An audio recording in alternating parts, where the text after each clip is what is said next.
जिज्ञासु मित्रों, बहुत बहुत अभिनंदन है आपका दिव्य सृजन स्पिरिचुअल चैनल में। जैसा कि आपको विदित है कि प्रत्येक रात्रि 9 बजे यहाँ लाइव चर्चा लेकर प्रस्तुत होते हैं और आप सभी से आध्यात्मिक विषयों पर चर्चा होती है। तो आज भी आध्यात्मिक विषय कि मिथ्या कौन, जगत जागृत या स्वप्न, दोनों में से मिथ्या कौन है, इस पर चर्चा करते हुए मांडुक्य कारिका के अध्यायों में 31वें से मांडुक्य कारिका के अंतर्गत मांडुक्य कारिका ग्रंथ के जो प्रकरण है अलात शांति प्रकरण, इसके पहले चल रहा था अद्वैत प्रकरण। अलात शांति प्रकरण में 31वें से 41वें श्लोक के बीच इस विषय पर चर्चा की गई। यद्यपि मांडुक्य कारिका में यह चर्चा थोड़ी सी पहले भी आई है, परंतु बृहद चर्चा नहीं है। यहां पर थोड़ी सी बृहद चर्चा की गई है। तो आज हम उस बृहद चर्चा को देखेंगे कि किस प्रकार से यह श्लोक मांडुक्य कारिका के जागृत अवस्था और स्वप्न अवस्था के बारे में क्या कहते हैं, सत्य और मिथ्या के बारे में क्या कहते हैं और असत्य के बारे में क्या कहते हैं, उस पर हम विचार करें। तो चलिए, तो 31वां श्लोक, प्रपंच असत्य हेतु अर्थात अधावन्ते च यन्नास्ति वर्तमाने अपि तथा वितथै सदृशाः संतो अवितथथा इव लक्षिताः। जो आदि और अंत में नहीं है वह वर्तमान में भी वैसा ही है। वे पदार्थ समूह असत के समान होकर भी सत जैसे दिखाई देते हैं। जो आदि और अंत में नहीं है वह वर्तमान में भी वैसा ही है। मतलब कि जो जिसका आदि नहीं और जिसका अंत नहीं, तो वो वर्तमान में भी वैसा ही है, जिस अवस्था में था वैसी अवस्था में है। ये पदार्थ समूह असत के समान होकर भी सत जैसे दिखाई देते हैं। वास्तव में ये असत होते हैं, इनका होना ही असत्य है, परंतु फिर भी यह सत्य के समान प्रतीत होते हैं। संसार में ज्यादातर वस्तुएं तो ऐसी हैं, सभी वस्तुएं ही ऐसी हैं। सूर्योदय और सूर्यास्त भी तो असत्य होकर सत्य दिखाई देता है। तस्मादा धनत्वेन मिथ्यैव खलु ते स्मृताः। आगे के श्लोकों में कहते हैं, सप्रयोजनता तेषां स्वप्ने विप्रतिपद्धते तस्मादाधन्तत्वेन मिथ्यैव खलु स्मृता। खलु ते स्मृता अर्थात इसका तात्पर्य क्या हुआ? उन जागृत पदार्थों की सप्रयोजनता स्वप्न अवस्था में असिद्ध हो जाती है। अतः आदि अंत युक्त होने के कारण वे निश्चय ही मिथ्या माने गए हैं। जागृत अवस्था में जो अनुभूतियां आप कर रहे होते हैं, जिस माहौल में, जिस परिवेश में आप अपने जीवन को जी रहे होते हैं, स्वप्न अवस्था में वो सब गायब हो जाएंगे। चेतना का वो एक अलग आयाम है।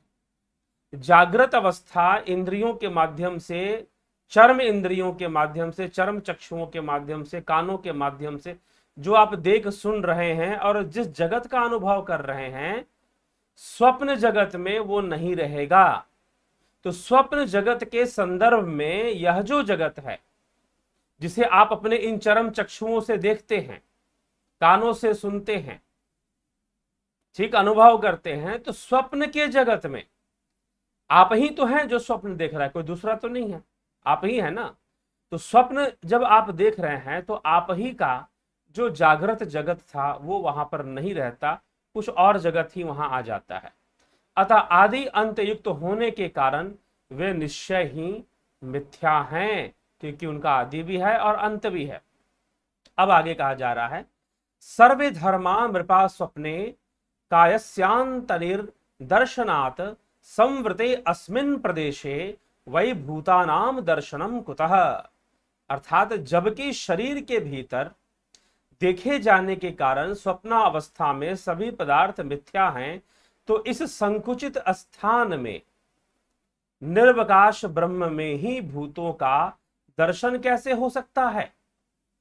कि भाई शरीर के भीतर देखे जाने के कारण स्वप्न अवस्था में सभी पदार्थ मिथ्या हैं, तो इस संकुचित स्थान में जो कि यह संसार है, निर्वकाश ब्रह्म में ही भूतों का दर्शन कैसे हो सकता है। अब आगे इसी की चर्चा बढ़ाते हुए कहा जा रहा है, न युक्तम दर्शनम गत्वा कालस्य नियमाद गतो प्रतिबुधश्च वै सर्वस्तस्मिन् देशे न विद्यते। देशांतर में जाने में जो समय लगता है, स्वप्न अवस्था में उसका नियम न होने के कारण स्वप्न के पदार्थों को उनके पास जाकर देखना तो संभव नहीं है।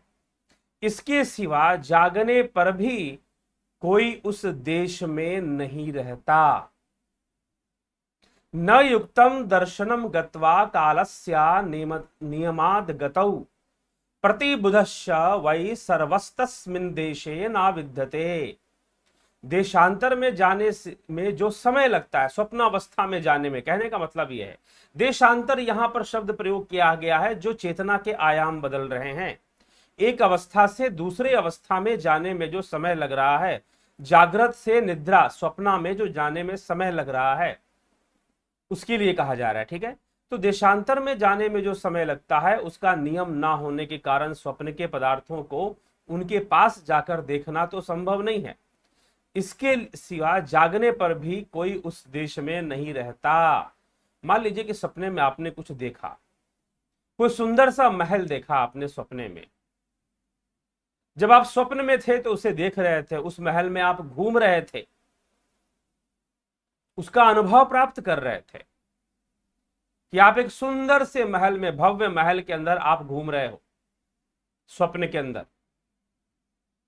उस समय उस महल में घूमते हुए आप आनंदित हो रहे हो, परंतु जैसे ही स्वप्न टूट जाएगा, जाग जाओगे, वो महल गायब हो जाएगा, आपको अपनी गरीब कुटिया दिखाई देगी। फिर आप सोचेंगे कि भाई मैं तो महल में नहीं हूं, क्या वो महल में दोबारा जाऊंगा? क्या मैं जीते जागते स्वप्न में ना जाकर इस जागृत अवस्था में मैं क्या उस महल में जा सकता हूं? आपके मन में यह प्रश्न उठेगा। राजा जनक के मन में भी ऐसे ही सत्य को जानने का प्रश्न उठा और वहीं से अद्वैत चर्चा सत्य आ गई। अष्टावक्र ने कहा, ना तो यह स्वप्न सत्य है, ना ही तुम्हारा यह जगत सत्य है। इस प्रकार से समझाया गया। तो वही बात यहां पर हो रही है कि स्वप्न अवस्था में उसका नियम ना होने के कारण स्वप्न के पदार्थों को उनके पास जाकर देखना संभव नहीं। तो जागृत से आप सीधा स्वप्न में जाकर, जैसे कि स्वप्न में जो महल आपने घूमा है, आप जागृत में जाकर उसे घूम पाए उतनी ही भव्यता के साथ, शायद ना घूम पाएंगे। इसके सिवा जागने पर भी कोई उस स्वप्न देश में नहीं रहता है। मित्राधय सह समंत्रय संबुद्धौ न प्रपदे गृहीतम चापि यत किंचित प्रतिबुधो न पश्यति। अर्थात मित्र आदि के साथ मंत्रणा कर जागने पर उसे नहीं पाता है, तथा उसने जो कुछ ग्रहण किया होता है उसे जागने पर नहीं देखता है। स्वप्न में जो मित्र बन गया, स्वप्न में कोई मिल गया, किसी से दो चार बातें हो गई, किसी से शत्रुता हो गई, कोई आपको नुकसान पहुंचाना चाहता है, स्वप्न में आप देख रहे हो, कोई आपको परेशान करना चाहता है, स्वप्न में आप देख रहे हो, तो स्वप्न में जो भी देख रहे हो जागृत अवस्था में वो लोग नहीं मिलने वाले, वो चीजें नहीं रहने वाली, वो परिवेश नहीं रहने वाला, वो माहौल नहीं रहने वाला। जागृत में वह सब गायब हो जाएगा। ठीक है, विलुप्त हो जाएगा, ऐसा समझाने का। तो जागने पर आप उन वस्तुओं का ग्रहण नहीं कर पाएंगे जो आप स्वप्न में कर रहे थे। आगे लिखते हैं, स्वप्ने च वस्तुकः काय प्रदगन्यस्य दर्शनात् यथा कायस्तथा सर्वं चित दृश्यम वस्तुकम।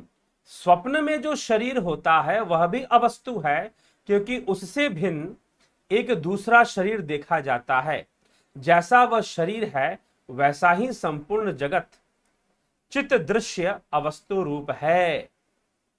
वैसा ही तो स्वप्न में घूमता हुआ जो शरीर देखा जाता है वह अवस्तु है, वस्तु नहीं है, क्योंकि उस स्वप्न प्रदेशस्थ शरीर से मित्र एक और शरीर शैया पर पड़ा है जो देखा जाता है। जिस प्रकार स्वप्न में दिखाई देने वाले शरीर असत हैं, उसी प्रकार जागृत अवस्था में सारा चित्त दृश्य केवल चित्त का ही दृश्य है। भाई केवल चित्त दृश्य सिर्फ चित्त का ही दृश्य है और कुछ नहीं है। इस संसार में जो भी अभी आप देख रहे हो ना, मुझे देख रहे हैं आप, मेरे पीछे पर्वत देख रहे हैं, हिमालय का दृश्य है, वन का दृश्य है, सब आपके चित्त में ही बन रहा है।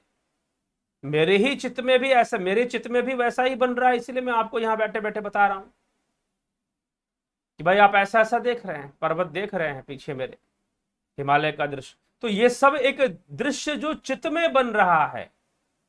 इंद्रियों की, ये कितनी बार बताया है कि इंद्रियों की ग्रहण करने की सीमा सीमित है। वो जो ग्रहण करती हैं वह चित्त में जाकर अंकित होता, उतना ही होता है जितना इंद्रियां ग्रहण कर सकती हैं।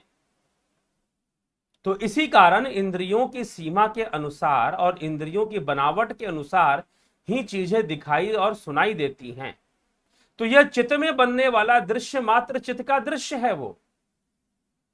इसीलिए कहा जा रहा है कि स्वप्न तो मिथ्या है ही, जागृत भी मिथ्या है, जागृत भी मिथ्या है। अब आइए आगे कहते हैं, उत्पादस्या प्रतिसत्वादजम सर्वमुदाहृतम न च भूतादभूतस्य संभवो अस्ति कथंचन। उत्पत्ति के प्रसिद्ध ना होने के कारण सब कुछ अज ही कहा जाता है। इसके सिवा सत वस्तु से असत की उत्पत्ति किसी प्रकार भी हो भी नहीं सकती। सत वस्तु से असत नहीं हो सकता, असत से सत नहीं आ सकता। जो कुछ भी नहीं उससे कुछ प्रकट कैसे हो सकता है। असज्जागरिते दृष्ट्वा स्वप्ने पश्यति तन्मयः असत्व स्वप्ने अपि दृष्ट्वा च प्रतिबुधो न पश्यति। जीव जागृत अवस्था में असत पदार्थों को देखकर उन्हीं के संस्कार से युक्त होकर उन्हें स्वप्न में भी देखने लग जाता है बाद में, किंतु स्वप्नावस्था में भी असत पदार्थों को ही देखकर जागने पर उन्हें नहीं देखता। जो पदार्थ स्वप्न में दिखाई दिए वो जागृत में तो नहीं दिखाई दिए, लेकिन जो जागृत में भी दिखाई दे रहे हैं वह तो चित्त का ही दृश्य है, और जो स्वप्न में भी दिखाई दे रहे हैं वो जागृत में संग्रहित संस्कारों का ही तो दृश्य है। तो इसीलिए दोनों तो एक ही चीज है मिलाकर। तो नास्त्य सद्धे तुकम सत्य सद सद्धते तुकम तथा सज्र सद्धे तुकम नास्ति सद्धे तुकम सतकुतः। ना तो असत पदार्थ ही असत कारण वाला है, ना सत पदार्थ ही असत कारण वाला है। इसी प्रकार सद पदार्थ भी सत कारण वाला नहीं, फिर असत पदार्थ भी सद कारण वाला नहीं है। ठीक है, तो सत ही है, लेकिन वो असत का कारण नहीं है, और असत भी सत का कारण नहीं है, और वो सत का भी कारण नहीं है जो सत्य है। तो इसीलिए कार्य कारण सिद्धांत का भी खंडन इन श्लोकों के माध्यम से किया गया है कि भाई कार्य कारण सिद्धांत भी सिद्ध नहीं होता। क्यों नहीं होता? ब्रह्म के संदर्भ में वह सिद्ध नहीं होता है। ठीक, पहले कारण शुरू हुआ या कार्य शुरू हुआ, बात वैसे ही है कि पहले मुर्गी आई या अंडा आया। पहले कौन आया दोनों में? पहले मुर्गी आई और अंडा आया। कौन आया? तो वैसे ही कार्य कारण सिद्धांत भी फंस जाएगा, उलझ जाएगा। तो इसीलिए वास्तव में यह असत है, यह मिथ्या है, यह दिखता हुआ कार्य कारण भी कुछ नहीं है, गुणों की प्रतिक्रिया मात्र है, गुणों की क्रिया प्रतिक्रिया मात्र है। तो एक समय हम इस विषय पर आने वाले हैं कि भाई यह चीज कैसे है। तो यहां पर कार्य कारण सिद्धांत की भी पुष्टि नहीं की जा रही है, उसको भी असत मिथ्या ही माना जा रहा है। ठीक, तो यह बात समझाते हुए 41वें श्लोक में विप्रया साधया जागृत चिंत्यान भूत वत स्पृश्येत तथा स्वप्ने विप्रया साधर्मास्त्र तत्रैव पश्यति। जिस प्रकार मनुष्य भ्रांतिवश जागृत कालीन अचिंत्य पदार्थों को यथार्थवत ग्रहण करता है, उसी प्रकार स्वप्न में भी भ्रांतिवश पदार्थों को वही देखता है, उसी अवस्था में देखता है। तो जिस प्रकार मनुष्य भ्रांतिवश जागृत कालीन अचिंत्य पदार्थों को यथावत ग्रहण करता है, उसी प्रकार भ्रांतिवश जागृत अवस्था में इंद्रियों के माध्यम से जिन पदार्थों को वो ग्रहण करता है, उसी प्रकार स्वप्न में भी। भाई आप अभी कैसे कर रहे हैं, खा रहे हैं, पी रहे हैं मुख से, आंखों से देख रहे हैं, तो स्वप्नावस्था में भी आप आंखों से ही देख रहे हैं, वहां भी ज्ञानेंद्रियां काम कर रही हैं, सूक्ष्म शरीर की ज्ञानेंद्रियां काम कर रही हैं, स्वप्न में सूक्ष्म शरीर की ज्ञानेंद्रियां काम कर रही हैं। जिस प्रकार मनुष्य भ्रांतिवश जागृत कालीन अचिंत्य पदार्थों को यथार्थवत ग्रहण करता है, उसी प्रकार स्वप्न में भी जैसे जागृत में ग्रहण करते हो, वैसे ही स्वप्न में भी भ्रांतिवश पदार्थों को ही ग्रहण कर रहा हो। इसलिए दोनों ही अवस्थाएं भ्रांतिवश हैं, दोनों ही अवस्थाएं मिथ्या ही प्रमाणित होती हैं, दोनों ही अवस्थाएं मिथ्या ही प्रमाणित होती हैं। जागृत अवस्था चित्त के कारण मिथ्या प्रमाणित होता है, और स्वप्न अवस्था जागृत अवस्था की अनुभूतियों को तोड़ देता है। कोई अनुभूति जागृत की नहीं रहती, स्वप्न अवस्था की अनुभूति बिल्कुल अलग होती है। जैसे आप अलग ही दुनिया में चल फिर रहे हो और काम कर रहे हो। हाँ ठीक है, जैसे कि आपने कपड़े पहने हुए हैं, जैसे कि आपने घूम फिर रहे हैं। कई बार तो लोग अपने सपने के अंदर, जैसे मैंने भी बहुत पहले ऐसे सपने देखे जिसमें सपनों में मैं उड़ता था बचपन में। आप लोगों में से भी कई लोगों ने ऐसे स्वप्न देखे होंगे जिसमें कि आप आकाश में उड़ रहे हैं हनुमान जी की तरह, ठीक है। तो आकाश में आप उड़ रहे हैं, कई लोग ऐसे स्वप्न देखते हैं। जो काम आप इस संसार में नहीं कर सकते हैं, वो आप स्वप्न में अपने आप को करते हुए देखते हैं। कई बार ऐसा होता है, ठीक है। तो यह सब क्या है, वह अवस्था भी मिथ्या ही है। और देखिए सबसे बड़ी बात क्या है कि अपनी अवस्था में दोनों सत्य नजर आते हैं। जिस समय आप स्वप्न देख रहे हैं वो सत्य ही है, जब तक जागृत ना हो जाए। जैसी निद्रा टूट जाएगी, स्वप्न टूट जाएगा और आप जागृत अवस्था में आ जाएंगे, तो लगेगा कि भाई ये तो सपना था, और सपना तो झूठा होता है। लेकिन जिस समय देख रहे थे ना सपना, उस समय वो झूठा नहीं था, उस समय वो झूठा नहीं था, वो तो सच्चा था। उस समय तो वो सच्चा ही था। उस समय वहां का सुख आपके लिए सुख था, उस समय वहां का दुख भी आपके लिए दुख था। स्वप्न देखते समय वहां का सुख आपके लिए सुख था, और वहां का दुख भी आपके लिए दुख था। जब जागृत अवस्था में आ गए, अब यहां का सुख सुख हो गया, यहां का दुख दुख हो गया। तो दोनों ही मिथ्या, एक दूसरे के प्रति, एक दूसरे के भी प्रति और वैसे भी प्रति, क्योंकि दोनों तो चित्त का दृश्य है भैया। स्वप्न भी चित्त का ही दृश्य है, और ये संसार इन आंखों से जो देख रहे हो, यह सब भी चित्त का ही दृश्य है। यह सब भी यही चित्त का, यही पतंजलि योग सूत्र के अंदर, यही अब हम थोड़ी सी वेदांत के अंदर योग की चर्चा एक जैसी हो रही है। तो चित्त, जहां पर मन बुद्धि अंतःकरण की बात आती है, वहां पर सांख्य दर्शन और वेदांत दर्शन एक जैसी बातें करते हैं, ठीक है। जब ऑन्टोलॉजी की बात आती है, सत्ता की बात आती है, तो वहां पर सत्ताधिकार के अनुसार सत्ता के रूप में एक सत्ता ही ब्रह्म को माना गया है वेदांत, अद्वैत में है, ठीक है। बाकी अद्वैत के अंतर्गत जो व्याख्याएं हैं वो सांख्य जैसी, योग जैसी मिलती जुलती व्याख्याएं ही आपको मिलती है। तो यह भी माना जा रहा है, यहां पर कहा जा रहा है कि स्वप्न भी चित्त का दृश्य है, जागृत भी चित्त का दृश्य है, इसलिए दोनों को मिथ्या मानना चाहिए। दोनों को हम सत्य नहीं मान सकते। यह तो इंद्रिय के वशीभूत तरह तरह के रंग बिरंगे दृश्य बन रहे हैं। सिनेमा हॉल में जाकर बैठ जाओगे तो पर्दों पर अनेक प्रकार के दृश्य बनते हैं। वैसे ही ये संसार में इंद्रियों के कारण आप इस शरीर के अंदर आ गए और इस शरीर के इंद्रियों से देखने लगे, तो समझ लो कि सिनेमा चालू है। स्वप्न में चले गए तो दूसरा सिनेमा चालू हो गया, पर्दा बदल गया, सिनेमा हॉल बदल गया, सिनेमा भी बदल गया, पर्दा बदल गया। एक सिनेमा हॉल में जो सिनेमा देखे, दूसरे में वो नहीं दिखने वाला, अब कुछ और ही दिखने वाला है, ठीक, कुछ और ही दिखने वाला है। तो स्वप्न में जो दिख रहा है वह जागृत से तो अलग है, और स्वप्न का सत्य स्वप्न का सत्य है, जागृत का सत्य जागृत का सत्य है। सत्य तो यह है कि दोनों चित्त का दृश्य है, दृश्य मात्र है, दोनों ही असत्य हैं। दोनों का कोई कार्य कारण सिद्धांत सिद्ध ना होगा, और अद्वैत में तो कार्य कारण सिद्ध ही नहीं होता, ठीक है। तो यह बात यहां पर आ जाती है। तो इसीलिए 31वें से 41वें श्लोक के अंतर्गत अलात शांति प्रकरण के अंतर्गत मांडुक्य कारिका में इस प्रकार से स्पष्ट किया गया कि स्वप्न, जब आप स्वप्न देखते हो तो जागृत वहां पर मिथ्या है, जागृत वहां नहीं होता। जब आप जागृत में होते हो, जैसे कि आप यह वीडियो सुनते हुए जागृत में हो, जब आप जागृत में होते हो तो स्वप्न आपके लिए मिथ्या है। सत्य तो यह है कि दोनों ही चित्त का ही दृश्य है। पतंजलि भी यही कहते हैं, शंकर भी यही कह रहे हैं यहां पर अपनी व्याख्या करते हुए, और योगी गौड़पाद लिख रहे हैं कि दोनों ही चित्त का ही दृश्य है।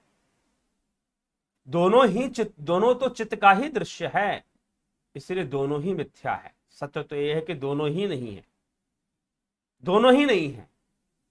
तो यह बात प्रमाणित यहां पर की गई है। तो चलिए आगे चलते हैं, आपके कमेंट्स भी देखते हैं अब क्या कहते हैं आप। आगे और चर्चा इस विषय पर होनी बाकी है, कल ले आएंगे एक और नया विषय जो इसी से संबंधित है।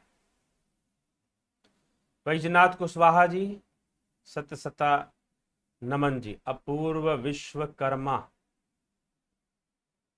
जी, बबीता जी, सतनेम हीरा लाल सिंह जी, सुरेंद्र शुक्ला जी, अनिल कुमार जी, राम निवास सिंघल जी, जय श्री कृष्ण जी। जागृत और स्वप्न दोनों ही अवस्था मिथ्या जी। चितरंजन बरुआ, भारत शबलानी, भीम सिंह मीना, राम निवास मीना,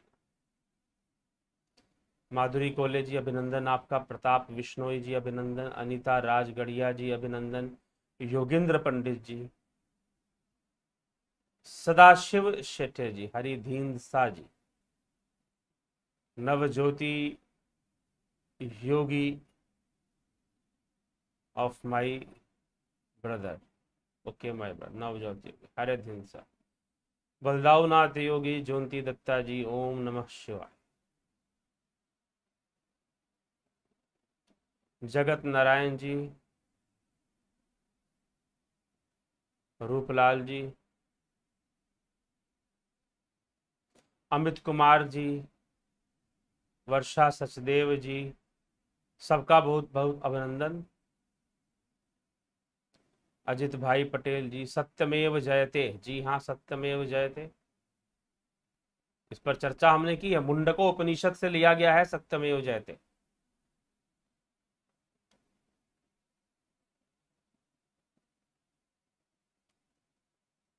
उषा श्रीवास्तव जी, भिखू कुचाड़िया जी, चंदन जना जी, अभिनंदन आपका।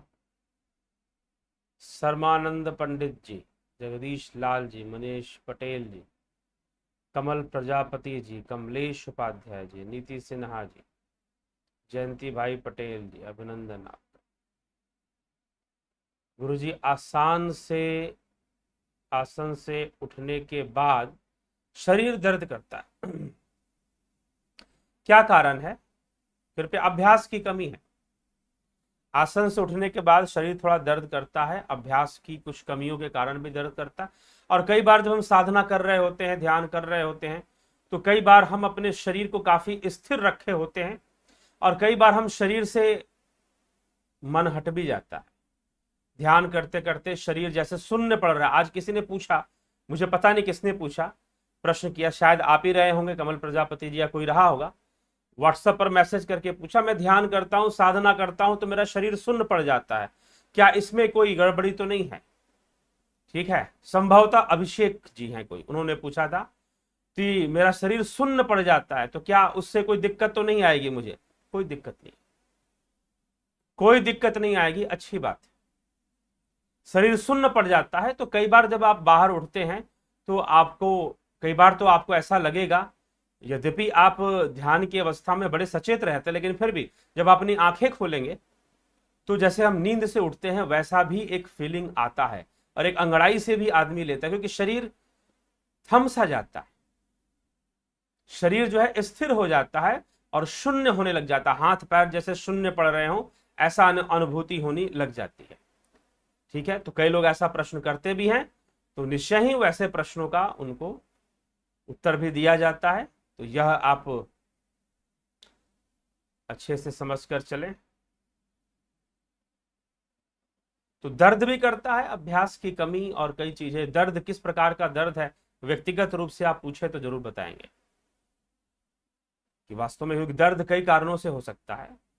दर्द शरीर की दुर्बलता से भी हो सकता है, किसी विशेष अंग की दुर्बलता, घुटने हैं, एड़ियां हैं, पैर हैं, कंधे हैं, कमर है, तो उनके कारण भी दर्द हो सकता है। और एक होता है कि नहीं, उठने के बाद एक दर्द, वो दर्द एक अंगड़ाई सी महसूस होती है, वो एक अलग चीज है।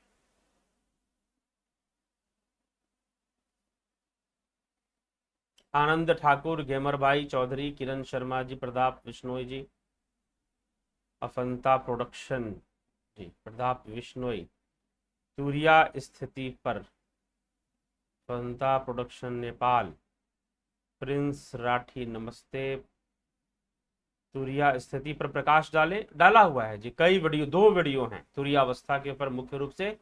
एक मांडुक्य उपनिषद की चर्चा में ही कुछ दिन पहले तुरियावस्था पर आई थी, और उसके पहले भी बहुत पुरानी वीडियो है एक तुरियावस्था पर, वो भी आपको मिल जाएगी चैनल के ऊपर। मोस्ट व्यूड वीडियोस में अगर आप जाएंगे, जो सबसे ज्यादा देखे गए वीडियोस हैं, उसमें से एक तुरियावस्था की भी एक वीडियो है, ठीक है। आप उसको जाइए देखिए, हमारे चैनल पर जाइए और मोस्ट व्यूड वीडियोस को देखिए। प्रिंस राठी जी नमस्ते जी, प्रताप विष्णु, ठीक है।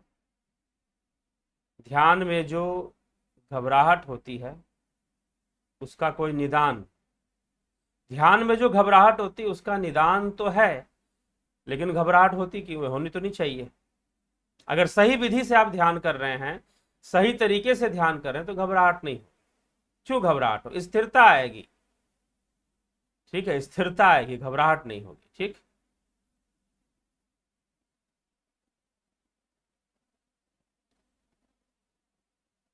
यतिराज अधिकारी जी, गुरु जी यह बताएं, आप हमको जागृत भी असत्य, स्वप्न भी असत्य, तो सत्य क्या है? जनक का भिखारी होना क्या था स्वप्न में? नहीं, वो तो असत्य था। जागृत भी असत्य और स्वप्न भी असत्य, सत्य तो वो ब्रह्म है, सत्य तो वो ब्रह्म है, ठीक है। लेकिन वो ब्रह्म सत्य कब है? जब तुम ब्रह्म को जान जाओगे। अभी कुछ दिनों पहले मैंने कहानी सुनाई थी, एक गुफा की कहानी, एलेगरी ऑफ केव्स। गुफा के अंदर कुछ बैठे हुए थे, उनके हाथ पैर जंजीर से बांधे हुए थे, सामने उनके एक दीवार थी, वो दीवार पर देख सकते थे, और पीछे उनके गुफा का द्वार था, द्वार से रोशनी आती थी, और रोशनी के अंदर बहुत सारी आकृतियां बनती थी, जो दीवार पर उनकी परछाइयां दिखाई देती थी। वो बंदी लोग उन परछाइयों को देखकर ही खुश हो जाते थे। डरावनी परछाइयां आ गई तो दुखी हो जाते थे, आनंददायी परछाइयां आ गई तो फिर जो है वो सुखी हो जाते थे। और इसी में उनको लगता था यही सब कुछ है, दूसरा कुछ भी नहीं, यही सत्य है। फिर उनको लगने लगा, कोई किसी एक को स्वतंत्रता मिली, वो बाहर गया, देखकर आया, उसको लगा कि भाई दुनिया कितनी अच्छी, कितनी आनंद है, और ये लोग कहां उलझे हुए, इसी को सत्य मानकर बैठे हुए। तो ये पंच जंजीरों से, 5 प्रकार की जंजीरों से, पंचभूतों की जंजीरों से और पंच विकारों से हम बंधे हुए हैं, हम बंधन में हैं। पंचभूत रहेंगे तो पंच विकार भी रहेंगे, ये जान लीजिए। हम बंधन में हैं तो उस बंधन के वशीभूत हम कर्म कर रहे हैं, उसी बंधन में हम जी रहे हैं। तो इसीलिए हमको पता नहीं चलता कि सत्य क्या है। सत्य जब जानेंगे तो पता चलेगा यह सब तो मिथ्या ही। तो यह है हेमर भाई चौधरी जी, सत्य क्या है? हाँ जी, बताया।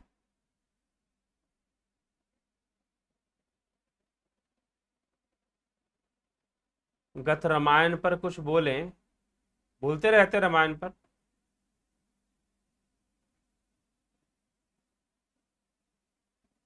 ब्रह्म soul difference, human body truth. Brahma आत्मा एक ही है, सोल नहीं। सोल तो अंग्रेजी भाषा का शब्द है, उसका अर्थ आत्मा नहीं हो पाएगा सही सही। तो ब्रह्म आत्मा एक ही है। Human body truth, human body truth यह है कि इस मनुष्य शरीर से योग संभव है, इस मनुष्य शरीर के माध्यम से सत्य को जान पाना संभव है, योग संभव है, ठीक है। भोग तो सभी कर रहे हैं, पेड़ पौधे भी कर रहे हैं, जीव भी कर रहे हैं, लेकिन इस मनुष्य शरीर से योग संभव है, तो निश्चय ही आप योग करिए। सृष्टि कभी आदि नहीं है, सृष्टि अनादि है। सृष्टि प्रलय दोनों ही अनादि हैं, ठीक है। सृष्टि का कोई आदि नहीं होता। सृष्टि के आदि काल में जीव की उत्पत्ति कैसे हुई? सृष्टि का आदि होता ही नहीं। सृष्टि और प्रलय अनादि है। ठीक, इसका कोई आदि नहीं, ये चल रहा है, होता रहेगा, प्रलय भी होता रहेगा। आप पूछो कि समुद्र में लहरें कब उठना शुरू हुई भाई, भैया जब से समुद्र है तब से लहरें हैं। ठीक है, तो जब से ब्रह्म है तब से सब कुछ है। तो सृष्टि का कोई आदिकाल नहीं है, सृष्टि तो अनादि है। अनादि होने के कारण निरंतर ही सृष्टि चल रही है और निरंतर ही प्रलय भी हो रहा है। प्रलय भी निरंतर हो रहा है, ऐसा नहीं कि प्रलय रुका हुआ है। कुछ लोग कहते हैं कि प्रलय आएगा, बहुत बड़ा वाला आएगा। अरे वो बड़ा वाला वो छोड़ दो, जो निरंतर जो प्रलय है वो तो चल ही रहा है। तो सृष्टि अनादि है, प्रलय भी अनादि है, प्रकृति भी अनादि है, इसलिए ऐसी मान्यता है, इसलिए ऐसी बात को स्वीकार किया गया। ठीक है, तो इसीलिए जिज्ञासुओं हम विचार करें, समझें, और समझकर हम इन विषयों को समझकर इस योग मार्ग पर चलें और जीवन का लाभ उठाएं। मनुष्य जीवन का लाभ हम तभी उठा पाएंगे जब योग मार्ग पर चलेंगे। यही बात श्री कृष्ण अर्जुन को कहते हैं, तस्माद योगी भवार्जुन, अर्जुन तू योगी बन जा। और योग का एक और मतलब समझ लीजिए, पहले भी मैं कई बार कह चुका हूं, योग का मतलब फिजिकल नहीं होता। योग का मतलब शरीर के साथ युद्ध मत कीजिए। आसन करना बहुत अच्छी बात है, लेकिन आसन का उद्देश्य भी मन को ही नियंत्रण करना है। इसीलिए आसन कर कर ध्यान की गहराई में अब डूबने का प्रयास कीजिए। ठीक है जी, चलिए और भी कुछ बातें हैं, जैसे कि कुछ बातें हैं आपको स्वास्थ्य संबंधित बातें हैं और चैनल संबंधित बातें हैं, क्योंकि अब थोड़ा सा कई बार जो लोग व्हाट्सएप पर संपर्क करते हैं, प्रश्न करते हैं, सबका उत्तर दे पाना समय से बहुत बार सरल नहीं होता। ठीक है, जो लोग मेंबरशिप ज्वाइन करते हैं उनके प्रश्न उत्तर चलते रहते हैं, तो उनको भी देना है, और भी लोग हैं उनके भी जो नहीं ज्वाइन किए उनको भी दिया जाता है, लेकिन समय जरूर लगता है। इसीलिए जब किसी का, खासकर मेंबरशिप जिन्होंने ज्वाइन कर रखा उनके लिए मैं विशेष रूप से कह रहा हूं कि अगर आपको कुछ पूछना है और अगर उसका उत्तर 1-2 दिन तक नहीं मिलता है तो आप रिमाइंडर डाल दें, रिमाइंडर मैसेज डालिए कि मैंने ये प्रश्न किया था, लेकिन प्रश्न उसी विषय से संबंधित होने चाहिए जो आपका कोर्स चल रहा है। तो मुझे उत्तर नहीं मिला, मैंने प्रश्न किया था, मुझे उत्तर कृपया हो सके तो समय निकालकर मुझे उत्तर दें, ऐसा आप एक मैसेज कर दें मुझे टेलीग्राम या व्हाट्सएप पर, जिस पर भी आपका कोर्स चल रहा है।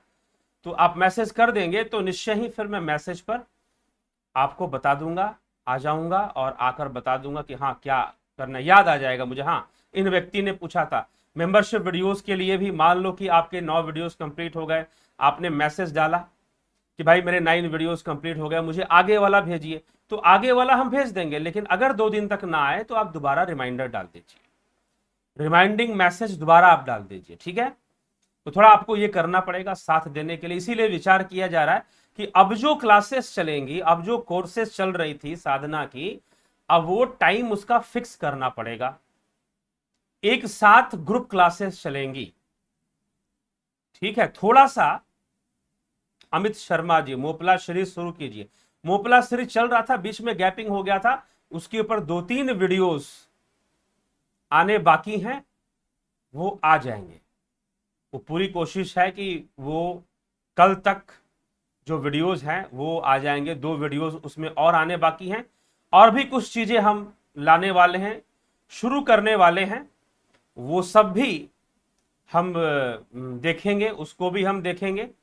तो कुछ कोर्सेस हम लाने वाले हैं, जैसा कि मैंने कहा था नेचुरोपैथी का कोर्स आएगा, तो अभी उसमें समय है, शायद वो अभी तुरंत नहीं आएगा, 5-6 महीने बाद आएगा, क्योंकि किया जाएगा तो पक्का काम किया जाएगा, कोई हल्का फुल्की चीजें बताने वाले बात नहीं होगी, ऐसा कुछ दिया जाएगा आपको कि जिससे जीवन में बदलाव आ सके। तो उसके लिए समय है, लेकिन एक नई कोर्स का हम विचार कर रहे हैं मात्र युवाओं के लिए, जो कि 16 वर्ष से लेकर 35 वर्ष तक युवकों के लिए कोर्स चलेगा। ठीक है, कोर्स चलेगा गीता के ऊपर, श्रीमद् भगवद गीता पर। तो ये एज ग्रुप के लिए ही चलेगा, क्योंकि गीता को सही से समझना जरूरी है, तो ही जाकर लाभ है। धन्यवाद गुरुजी, नेपाल से हूं, अच्छा लगा सुन के, आपका प्रवचन सुनते ही रहता हूं। हम अपने आप को क्या माने, सत्य या असत्य, और हमें अपने आप को जानने के लिए शास्त्र का ज्ञान होना जरूरी है, बिल्कुल जरूरी है। शास्त्र का ज्ञान होना बिल्कुल जरूरी अपने आप को जानने के लिए। लेकिन शास्त्र क्या है? एक इंफॉर्मेशन है। शास्त्र क्या है? एक सूचना है। आपको जब तक प्रैक्टिकल बैठकर साधना नहीं करेंगे, अभ्यास नहीं करेंगे, चिंतन नहीं करेंगे, सुमरन नहीं करेंगे, ध्यान में डूबने का कोशिश नहीं करेंगे, ध्यान योग नहीं करेंगे, तो मात्र अध्ययन कर, हाँ अध्ययन करना जरूरी है, क्योंकि उससे प्रेरणा मिलती है, उससे हमें फैक्ट्स मिलते हैं, फैक्ट्स। इसीलिए क्यों मैं यहां पर शास्त्रों का आधार लेकर ही बातों को रखता हूं, क्योंकि शास्त्र हमें आधार देते हैं, फैक्ट्स देते हैं, शास्त्र हमें प्रेरणा देते हैं। ठीक है, तो प्रेरणा जो हमें शास्त्रों से मिलती है वह बहुत ही अनिवार्य है, वह बहुत ही जरूरी है, खास करके युवाओं के लिए भी। तो इसीलिए युवा अभी भी देखा जा रहा है कि आध्यात्मिक या शास्त्रीय विषयों में जो यूथ है वो पार्टिसिपेट कम कर रहा है, ये देखने में आ रहा है। इसीलिए मैं आप लोगों से कहूंगा कि आप सभी लोग अपने अपने घर के यूथ जो हैं, जो युवा हैं, उनको अवश्य इस चैनल से जोड़ें। और अभी जो युवाओं के लिए गीता का जो कोर्स स्टार्ट करने वाले हैं वो उसका फी होगा, वो फी बेस्ड ही होगा, बहुत मामूली फी होगा, उसका 1000 रुपए से कम ही होगा, इतना ध्यान निश्चित करके चलें। और वो फी एक बार ही सबमिट करना होगा। कोर्स तो आपको चल जाएगा 3-4 महीने तक। गीता का कोर्स है तो 700 श्लोक हैं उसमें, तो लंबा चलेगा। तो लेकिन आपकी जिम्मेदारी है कि युवाओं को आपको उससे जोड़ना है। तो समय आने पर अभी कोर्स के बारे में और बताया जाएगा, उसके बारे में। तो जरूरी है धर्म को समझना, अपने शास्त्रों को सही ढंग से समझना।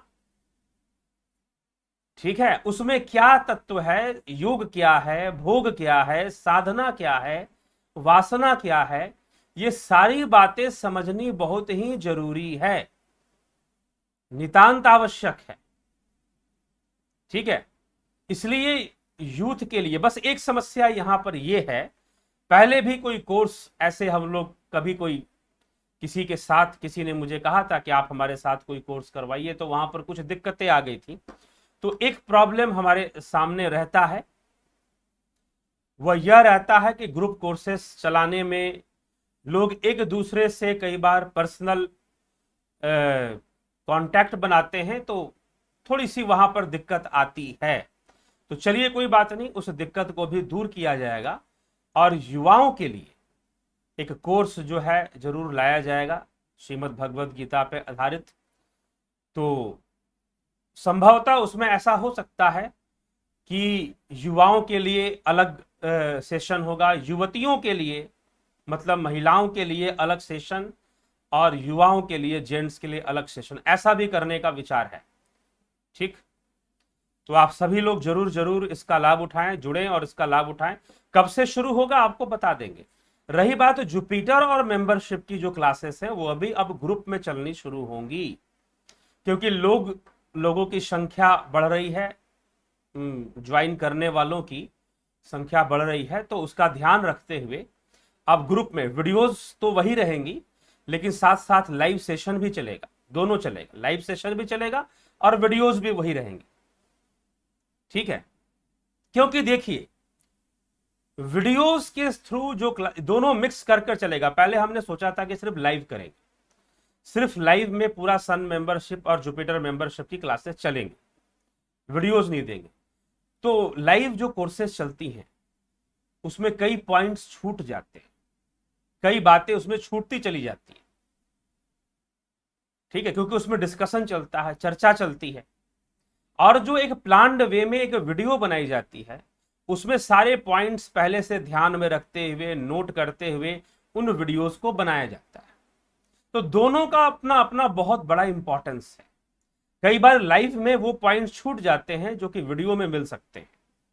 तो इसीलिए वीडियोस तो रहेंगे ही रहेंगी, जो आपको अभी मिल रही हैं वीडियोस वही वीडियोस मिलेंगी, लेकिन अब एक कोर्स के रूप में एक निश्चित टाइम पीरियड में चलेगा।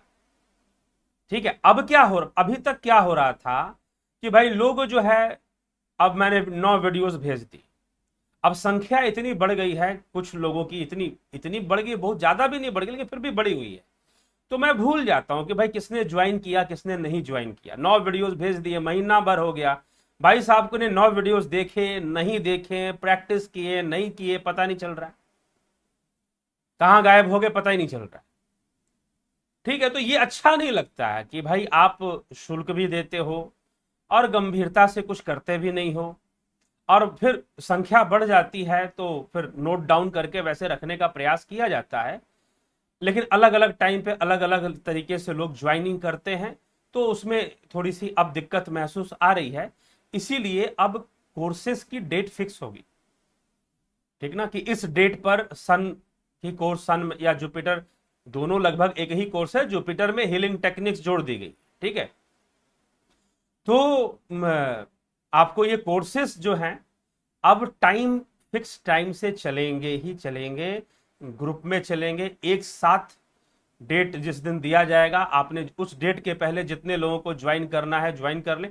अब उसमें लाइव सेशन भी मिलेगा आपको, कुछ दिन के लाइव सेशन मिलेंगे, और जो वीडियोस मिल रही हैं वो तो मिलेंगी ही मिलेंगी, वो तो मिलेंगे ही मिलेंगे। ठीक है, तो इस प्रकार से अब उसकी डेट फिक्स हो गई। मेरे ख्याल से कल मैं आपको डेट बता दूं कि अगर जुपिटर क्लासेस जिनकी अब तक चल चुकी है, आज तक, आज लगभग 3 लोगों की क्लासेस स्टार्ट हुई हैं, ठीक ना, तो आज तक जिन लोगों की 3 लोग जिनका स्टार्ट हुई है, ठीक है, उनको भी बाद में उसमें ले लिया जाएगा, लेकिन नए लोगों के लिए ही फिलहाल जो लाइव वाली जो सेशन होगा उसका लिंक उनको भी दे दिया जाएगा, परंतु जो क्लासेस जो ज्वाइन नया करेंगे उनके लिए डेट फिक्स होगा, उस डेट को ही कोर्सेज स्टार्ट होंगी और उस डेट से शुरू होकर एक निश्चित डेट पर खत्म हो जाएंगी, और उस बीच में आपको कवर करना होगा, और आपसे पूछा जाएगा कि भाई आप कर रहे हैं कि नहीं कर रहे हैं, उसका उत्तर भी आपको देना। ठीक है, क्योंकि लोग स्लिप कर जा रहे हैं इधर उधर, तो स्लिप मत करिए थोड़ा सा, क्योंकि हम भी अगर ये कोर्सेस लेकर आए हैं तो इसलिए लेकर आए हैं कि भाई समाज इसके प्रति जागरूक हो, अपने संस्कृति के प्रति जागरूक हो, अपने धर्म साधना के प्रति जागरूक हो। ठीक है, समाज जागरूक हो अपने धर्म साधना के प्रति, तो इस उद्देश्य से हम ये कोर्सेज लेकर आए हैं भाई। ऐसे नहीं कि भाई आपने 2000 रुपए दे दिए, कुछ दे दिए और भाई हो गया, इट्स ऑल। ठीक, तो इस प्रकार से आप विचार करते हुए समझते हुए ही चलें, और निश्चय ही अगर आपने कोर्स ज्वाइन किया है तो ईमानदारी से कोर्स करें, पूरा करें, उसे छोड़े ना। पहले ही बता दिया जाता है, जो लोग भी मैसेज करते हैं व्हाट्सएप पर उनको एक लिस्ट भेजी जाती है कि किस प्रकार की साधनाएं होंगी। मैं फिर से रिपीट कर रहा हूं, किस प्रकार की साधनाएं होंगी, तो आप उसको देख लें और देखकर आप उसको ज्वाइन कर लें। हालांकि अब तक कई लोगों ने, लगभग 1 साल होने वाला है, ये कोर्सेस मेरे ख्याल से जुलाई में पिछले वर्ष शुरू हुई थी, जुलाई के एंड तक शायद शुरू हुई होंगी, तो तब से लेकर अब तक काफी लोगों ने इसका लाभ उठाया है। मुझे लगता है 100 लोगों ने तो, या उससे ऊपर के लोगों ने लाभ उठा लिया होगा, और भविष्य में लोग लाभ उठाएंगे, ये बहुत अच्छी बात है। तो बस एक इंसिडेंट ऐसा या एक व्यक्ति ऐसा जुड़ा इन कोर्सेज से, चलो मैं कई बार इसलिए इंडिकेट कर देता हूं, इसीलिए मैं लिस्ट भेज देता हूं कि किस प्रकार की साधनाएं आपको करवाई जाएंगी, आप देख लो, सुन लो लिस्ट। हालांकि लिस्ट भेजना बहुत जायज चीज तो नहीं है, लेकिन मैं भेज देता हूं ताकि लोगों को पता चल जाए कि ये प्रैक्टिसेस करवाई जाएंगी, ये साधना करवा। अगर आपने पहले से कर रखा है देन डू नॉट ज्वाइन। अगर आपको लगता है कि मैंने तो पहले से कर रखा है, मैं पहले ही बोल देता हूं ज्वाइन ही मत करो फिर। लेकिन अगर लगता है आपको कि हाँ मैंने पहले से भी कर रखा है लेकिन मैं और बेहतर करना चाहता हूं, इसीलिए मैं ज्वाइन करना चाहता हूं, तो इट्स ओके, ज्वाइन करो। आपने मुझे बता दिया ना, लेकिन कोई एक व्यक्ति, 100 लोगों में आज तक एक व्यक्ति जिसने परेशान करने की कोशिश की कि भाई मैं तो सब जानता था पहले से, मेरा पैसा फंस गया, मेरा पैसा वापस करो, इस तरह की बातें आप ना सोच कर करें, ऐसा कोई उद्देश्य लेकर ना आए, ठीक है। जबकि ऐसे बात नहीं है, हमने पूरी वार्तालाप है, क्या किया है कितना किया है उसने सब बताया, और क्या सीखना है विशेष रूप से वो भी बताया। लेकिन चलो ठीक है, कुछ लोग ऐसे इस उद्देश्य से आ सकते हैं, तो कृपया ऐसे उद्देश्य से ना आए तो बेहतर है। एक ही व्यक्ति है लेकिन बताना पड़ता है कि भाई कोई ऐसा दूसरा ना आ जाए फिर माहौल खराब करने के लिए, ठीक है। तो इसलिए विचार करें, पहले ही जान ले कि कोर्सेस में क्या बताया जाएगा, क्या सिखाया जाएगा। आप सर्वज्ञानी हैं, ब्रह्म ज्ञानी हैं, तो भाई ठीक है, जो वाकई में जो ब्रह्म ज्ञानी हो चुके हैं, हम उनके लिए कोर्सेस थोड़ी ना लेकर आए। तो ये चीज है जिनको ब्रह्म ज्ञान के मार्ग पर चलना है, मार्ग पर, यहां मार्ग ही दिया जाता है। और हम तो चैलेंज करते हैं, कोई भी मार्ग ही दे सकता है, कोई भी मार्ग ही दे सकता है। और किस आधार पर ये चैलेंज करते हैं? उपनिषदों के आधार पर। ये नहीं कि भाई ये चुनौती हमारी है, व्यक्तिगत चुनौती है कि नहीं, कोई किसी ने किसी को ब्रह्म ज्ञान प्रदान, नहीं, वो आपको स्वयं ही होने वाला है, स्वयं से स्वयं में ही होने वाला है, कहीं बाहर से नहीं होने वाला। कोई भी आपको मार्ग ही प्रदान कर सकता है और मार्ग ही मिलता है, ठीक। चलिए, तो आत्मदर्शन होता है, घट में ज्योति साधना, नाद साधना, प्रणव साधना, अद्भुत साधना है, ठीक ना। तो यह सब साधनाएं बहुत अद्भुत और बहुत ही गहराई में उतारने वाली, जो लोग कर रहे हैं वो मुझे व्हाट्सअप कर कर बताते रहते हैं कुछ लोग कि बहुत अच्छा अनुभव। आज ही जैसे बताया कि एक भाई ने मैसेज करके बताया कि मेरा पूरा शरीर शून्य हो जाता है, अंगों में जैसे कि हाथ नहीं है, पैर नहीं है, ऐसा महसूस होता है। तो मैं तो डर गया था कि कहीं कुछ गड़बड़ तो मेरे साथ नहीं हो रहा है। तो ऐसे भाई ने फिर प्रश्न किया कि ऐसे ऐसा अनुभव मुझे हो रहा है। मैंने कहा कोई चिंता की बात नहीं, अच्छी अनुभूति है, अच्छा अनुभव है भैया। लोग ऐसी अनुभूतियों के लिए तपस्या करने निकल जाते हैं, कितने कितने साल योग कर कर ऐसी अनुभव में को प्राप्त करने के लिए तड़पते हैं, ठीक है। और आपको हो रहा है तो बहुत अच्छी बात है। तो निश्चय ही ध्यान में एकाग्रता कैसे लाएं, सही विधि से करेंगे तो एकाग्रता आएगी। डिफरेंट मेंबरशिप में क्या अंतर है? डिफरेंट मेंबरशिप में, सन मेंबरशिप, जुपिटर मेंबरशिप में कोई बहुत बड़ा अंतर नहीं है। हीलिंग टेक्निक्स का अंतर है, जुपिटर में मिलता है, सन में नहीं मिलता। बाकी सब ध्यान विधि वही है, ठीक है। इसीलिए हम कहते हैं ना कि ये कोई कुछ लोग कहेंगे अच्छा पहले मैं सन कर लेता हूं फिर मैं जुपिटर कर लूंगा। जी नहीं, सन कर लिया आपने तो जुपिटर। अब एक और प्रश्न का उत्तर हम दे देते हैं। अगर मान लीजिए कि आपने सन मेंबरशिप ज्वाइन कर लिया, कंप्लीट कर लिया, अब आप जुपिटर करना चाहते हैं तो आपको जुपिटर का पूरा चार्ज नहीं देना है, आधा चार्ज देना है। अगर जिन्होंने सन कंप्लीट कर लिया है वो जुपिटर भी करना चाहते हैं तो जुपिटर का पूरा चार्ज उनको देने की जरूरत नहीं है, हाफ चार्ज ही वो देंगे। लेकिन हाफ चार्ज में उनको आगे की जो हाफ वीडियोस हैं वही मिलेंगी, तब उनका हम ट्रांसेंडेंटल अतीन्द्रिय ध्यान दोबारा रिपीट करवा देंगे और हीलिंग टेक्निक्स एक्स्ट्रा मिलेंगी उनको, जो कि जुपिटर में मिलती है। तो यही दो चीज मिलेंगे, गाइडेड वाली वीडियोस उनको फिर नहीं दी जाएंगी फिर, ठीक है जी। तो ये सब आप तो ऐसा ना सोचे। हाँ, अगर कोई कहता है कि नहीं जुपिटर सन ज्वाइन करके फिर जुपिटर ज्वाइन कर लेंगे, इट्स ओके, नो प्रॉब्लम। उसके लिए आपको एक्स्ट्रा चार्ज देने की जरूरत नहीं पड़ेगी। जुपिटर का चार्ज आधा हो जाएगा, 50% जुपिटर का लगेगा फिर, अगर आपने सन कर लिया है तब, ठीक। ये चीज है। तो इस कई लोग इसमें संशयग्रस्त रहते हैं, तो इसलिए इन सभी वीडियोस को, इन सभी बातों को क्लियर करना था, आज क्लियर कर दिए। एक और चीज है, स्वास्थ्य संबंधी कुछ बातें भी होनी चाहिए, ठीक है। तो भाप स्टीम ले और मुख से स्टीम ले, धीरे धीरे मुख से श्वास लेते हुए स्टीम लेना चाहिए। तो मुख से आप स्टीम लेने का प्रयास करें, अभ्यास करें। और जैसे कल मैंने बताया था, चद्दर से ढककर और वेपोराइजर्स आती हैं उनको ले लें, ज़्यादा अच्छा। नहीं तो पानी गर्म कर कर, पतीले में पानी गर्म कर कर कंबल ढककर, वैसे भी लोग करते ही हैं, उसका भी लाभ मिलता है, अच्छी बात है, वो करना ही चाहिए। ब्लैक फंगस जो आ रहा है वह भी जो है आपका इसी से। अब देखिए एक बात ध्यान रखिएगा कि ये जितनी भी बीमारियां हैं, चाहे वो कोरोना की ही हो, हाँ सार्स वायरस का एक न्यू वर्जन है कोरोना वायरस आप जिसको कहते हैं, सार्स वर्जन चाइना में बहुत साल पहले, चाइना के अंदर सार्स 1 जो था उसने बहुत आतंक मचाया था, भारत में ज्यादा सफल नहीं हुआ था। अब भारत में उसको सार्स का जो दूसरा वर्जन है उसमें उसको थोड़ी सफलता मिली है। अभी भी इन्फेक्शन रेट काफी बढ़ जाने के कारण रिकवरी रेट अभी भी बहुत ज्यादा है यहां पर, लेकिन इन्फेक्शन रेट इतना बढ़ गया कि जिससे कि डेथ्स हुई, मौत होने की संख्याएं बढ़ गई। तो ये चीज दिखाई दिया, ये हुआ फिर। तो यह विषय है, इसमें घबराने की जरूरत नहीं,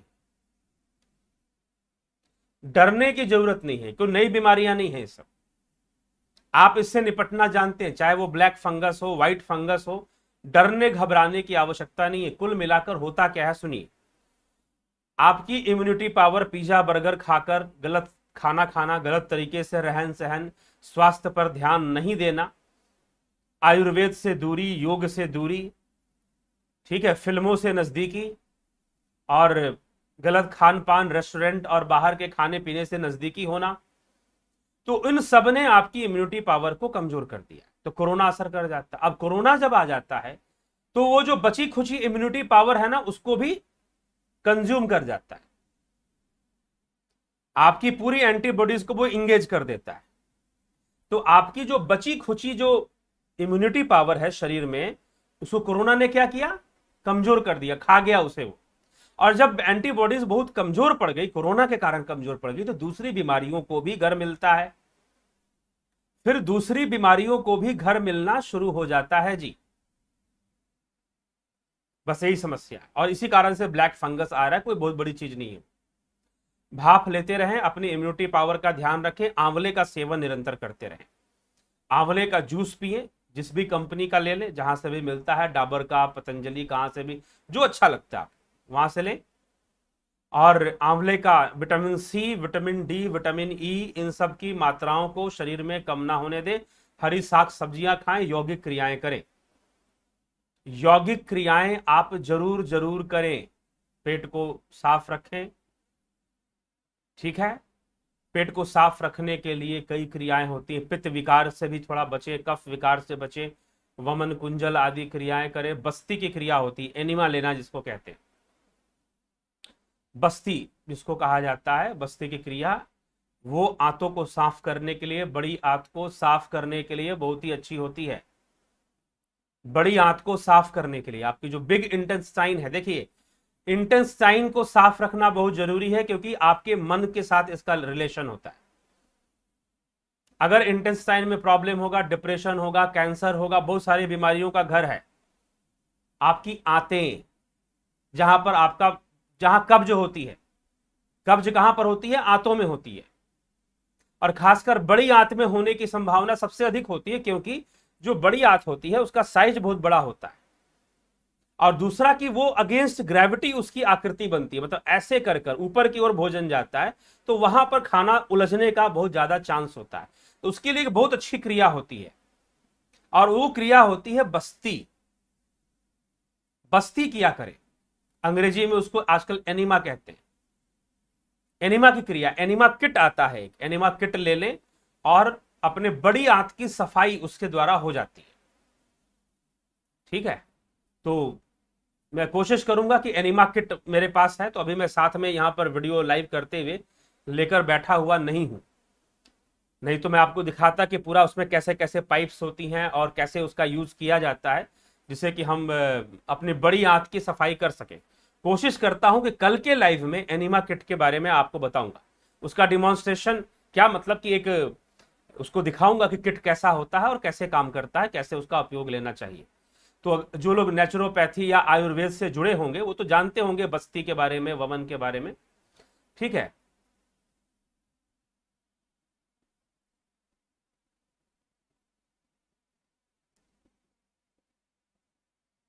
ठीक, मैंने सुना है कि योगा से, मेडिटेशन के कंपेयर में जल्दी कुंडलिनी जागृत होता है, तो या कि बाबा रामदेव की कुंडलिनी जागृत है? क्या कुंडलिनी जागृत है?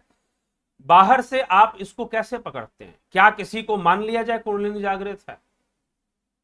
आप किसी व्यक्ति के प्रति अपना जीवन समर्पित करेंगे तो उसके कर्मों को देखकर ही करेंगे, उसके कर्मों और विचारों को जानकर ही करेंगे। आप कुंडलिनी चेक करने नहीं जाएंगे। ठीक है, समझ गए? तो ये बात अच्छे से समझ लीजिए। अगर इस बात की समझ है तो फिर चिंता करने की कोई बात नहीं है। जागृत है या नहीं है उससे क्या फर्क पड़ता है? कुंडलिनी का अपना काम है, आप करते रहिए। क्या कुंडलिनी जागृत करना ही योग का लक्ष्य है? पहली बात ये बताइए, योग का लक्ष्य क्या है? स्वरूप की उपलब्धि। महर्षि पतंजलि कह रहे हैं, पूरे पतंजलि योग सूत्र में पतंजलि ने तो कुंडलिनी जागृत करने की कोई बात नहीं कही है। हाँ, चर्चा की है कहीं कहीं पर। स्वामी विवेकानंद जी जब ठाकुर रामकृष्ण परमहंस से कुंडलिनी पर प्रश्न करते, बोले कि हाँ कुंडलिनी होती है, लेकिन तुम उसके चक्कर में मत पड़ो। होती तो जरूर है, लेकिन तुम उसके चक्कर में मत पड़ो। मैंने जो ध्यान विधि बताई है बस ध्यान करो, वो अपने आप, उसका काम है जागृत होना, हो जाएगी, हो जाएगी।